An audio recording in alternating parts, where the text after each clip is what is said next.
Welcome to episode 39 of Talking Shirts. I'm Mike from Hull KR Shirts, and today I'm going to take a look at the 2004 home shirt. Now, this isn't just any 2004 home shirt. This is a 2004 home shirt that was used in the Arriva Trains Cup final. So this is a competition that during the period in the 2000s, especially the early 2000s, Rovers actually made multiple appearances in the cup final, which is the sort of secondary competition, if you like, to the Challenge Cup. Rovers was to make the finals in 2002, 2004, 2005 and 2006. This shirt was from the 2004 season, and as you can see here, we've got some wonderful game detail underneath the club crest that reads Arriva Trains Cup Final 2004. Now, an interesting little story about this shirt is that this wasn't the intended shirt for Rovers to wear in the final when they made it. The plan was to wear this exact same design in red, which was the 2004 third shirt, which I'll pop a picture up for you. Now, the problem came when Rovers was drafted to be the away team on that day, which meant that the home team, which was Leigh, would wear their home shirt. Now, as we know, Leigh wear red and white, which then made it a bit of a problem for Rovers to wear an all-red shirt when their home shirt was all red. So Rovers had to wear their home shirt, and we wore that third shirt in a game at Craven Park against Batley in August of 2004. So just a little quirky story there for you.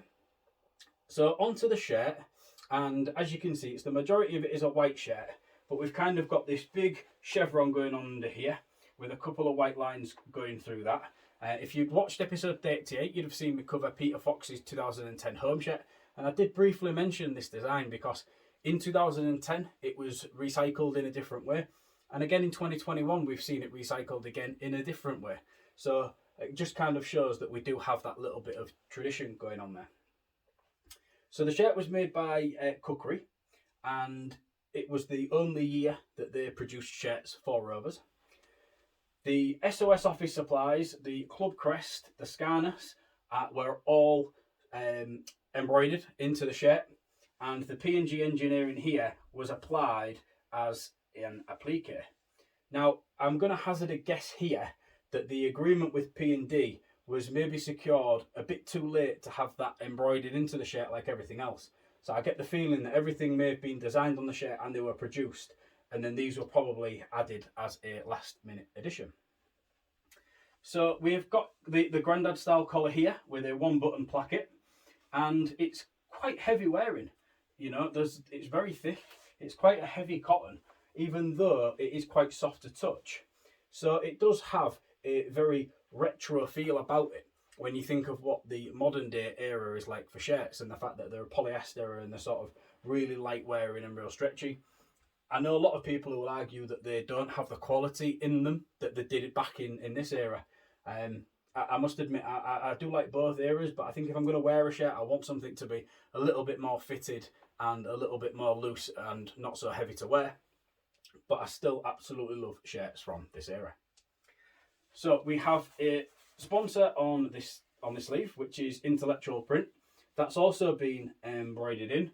And then on the other side, we have got the Rugby League Football 13 badge, which is a nice little addition there. That's also been embroidered. And for anybody with a bit of an eagle eye, may have noticed these three stripes on here.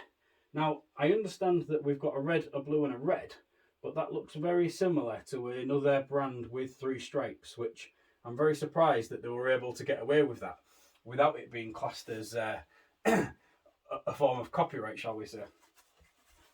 Flinging it round to the back, and you'll see that this has got a number 15 on the back.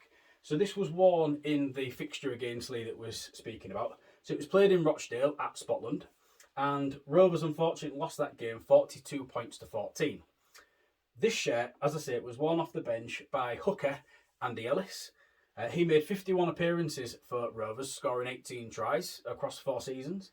So he didn't make as many appearances as you would have thought for somebody that was with us for 4 seasons, but it does sound like he was playing as an interchange hooker during his time at the club.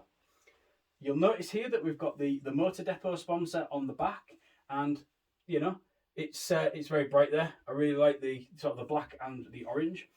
This up here is applied as a heat applied patch as an applique, opposed to it being embroidered like the things on the front. So again, this could have been a later agreement for a sponsorship.